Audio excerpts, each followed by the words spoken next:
Laymen's evangelical fellowship స్థాపకులు ఎన్ దానియేల్ గారు 1961 సంవత్సరం జూలై 11వ తేదీన చేసిన ప్రసంగము. యోహాను సువార్త 2వ అధ్యాయం 16వ వచనము. వీటిని ఇక్కడి నుండి తీసుకొని పొండి, నా తండ్రి ఇల్లు వ్యాపారపుటిల్లుగా చేయకుడని చెప్పెను. యేసు మొదటి అద్భుతమును చేసిన కానా నుండి తిన్నగా యెరూషలేము వచ్చాడు.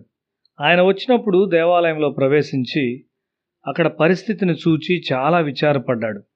ఈ మందిరము మన హృదయాన్ని సూచిస్తూ ఉన్నది. మనము తరచుగా మన హృదయాల్లోనికి రమ్మని యేసును అడుగుతూ ఉంటాం. ఆయన వచ్చుటకు ఇష్టము కలిగి ఉంటాడు. యెరూషలేములోని అన్ని స్థలాల కంటే యేసుకు దేవాలయంలో ప్రార్థించుట అవసరమైనది. ప్రార్థనలో మనము దేవుని మనస్సును తెలుసుకుంటాము. మనం ప్రార్థించినప్పుడు పరిశుద్ధాత్ముడు మన హృదయంలోనికి వచ్చి క్రమముగా దేవుని తలంపులను పెట్టును.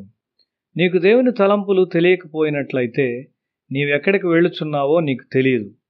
దేవాలయంలో వ్యాపారం జరుగుచున్నది. దేవాలయంలో ఆ విధమైన వ్యాపారం వలన కలిగే ఫలితములను అక్కడున్న నాయకులు ఎరుగని వారై ఉన్నారు. ఈ దేవాలయము సంపూర్ణముగా నాశనము చేయబడు కాలం వచ్చునని యేసు ఎరిగి ఉన్నాడు. యేసు మాత్రమే దాన్ని ఎరిగి ఉన్నాడు. శిష్యులకు ఆ విషయం తెలియదు కాబట్టి వారు దేవాలయమును చూచి అభినందించుచున్నారు. యేసు పశువులను మరియు వ్యాపారం చేయువారిని చూచాడు. అది ఎక్కువగా డబ్బు సంపాదించు స్థలముగా కనిపించింది.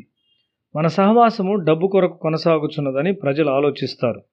లేదు, దురదృష్టకరముగా నేడు సంఘాలు డబ్బు కొరకు ఉన్నాయని ప్రజలు ఆలోచిస్తారు. మనము దేవునికి విధేయులమై ఆయన ఉద్దేశాలను తీసుకుని వెళ్ళుటకు ఇక్కడ ఉన్నాము. డబ్బు ఉన్నను లేకపోయినను విధేయులుగా ఉండుటకు మనం ప్రారంభించినప్పుడు దేవుడు అవసరమైన డబ్బును పంపిస్తాడు. దేవాలయము డబ్బు సంపాదించుటకు ఉపయోగించబడుచున్నది. దేవాలయపు విలువ పోయింది. అక్కడ ప్రత్యక్షత లేదు. యేసు పశువులను తోలివేసి డబ్బులకు సంబంధించిన బల్లలను దొర్లించి వేశాడు. మన ఆత్మీయ జీవితమునకు ఆటంకములైన అనేక విషయాలతో మన హృదయం నింపబడి ఉన్నది.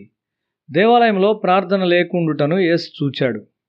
అక్కడ ప్రవచనాత్మకమైన శక్తి లేకుండుట యేసు చూచాడు. అక్కడున్న ప్రజలు తమ ఆత్మీయ పరిస్థితిని చూడలేని వారిగా ఉన్నారు. దేవాలయం యొక్క ప్రభు అక్కడ ఉన్నాడు కానీ వారు ఆయన గుర్తించలేదు. వారు ఇష్టపూర్వకముగా యేసును సిలువ వేశారు. తరువాత దేవాలయం పూర్తిగా నాశనం చేయబడింది. ఈ 2000 సంవత్సరాల్లో ఈనాటికి కూడా అది మరలా కట్టబడలేదు.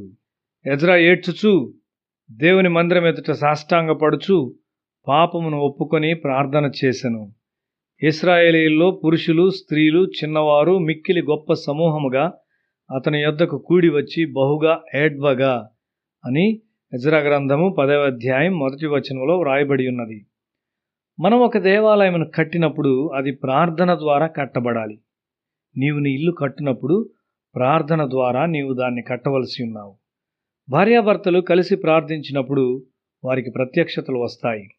దేవాలయం యొక్క ఒక రాయి మరి ఒక రాయి మీద నిలువదు అని యేసు చెప్పినప్పుడు వారు గ్రహించలేదు. ఈ విషయాలు మనం గ్రహించలేము. ఇతర విషయాలు, డబ్బు, పశువులు మరియు బంగారం మొదలైనవి మన హృదయంలోనికి వచ్చాయి. మనము డబ్బును బట్టి మన పిల్లల విలువను మనం కడతాము. వారికి విస్తారమైన డబ్బు ఇవ్వాలని మనం కోరుకుంటాము. దేవుడు వారిని దీవించగలిగిన స్థలములో మనం వారిని ఉంచము. అక్కడ ప్రార్థనకు సమయం ఉండదు. అక్కడ ప్రత్యక్షతకు చోటు లేదు. దేవాలయంలో వీటికి సమయం లేదు కాబట్టి అది నాశనమొకటకు దేవుడు అనుమతించాడు. దేవుడు వ్యక్తులు, కుటుంబములు, సహవాసములు మరియు సంఘముల వైపు చూస్తూ ఉన్నాడు. అక్కడ ఎంత ప్రత్యక్షత ఉన్నది? ఎక్కడ ప్రత్యక్షత ఉండదో అక్కడికి నాశనం వచ్చును.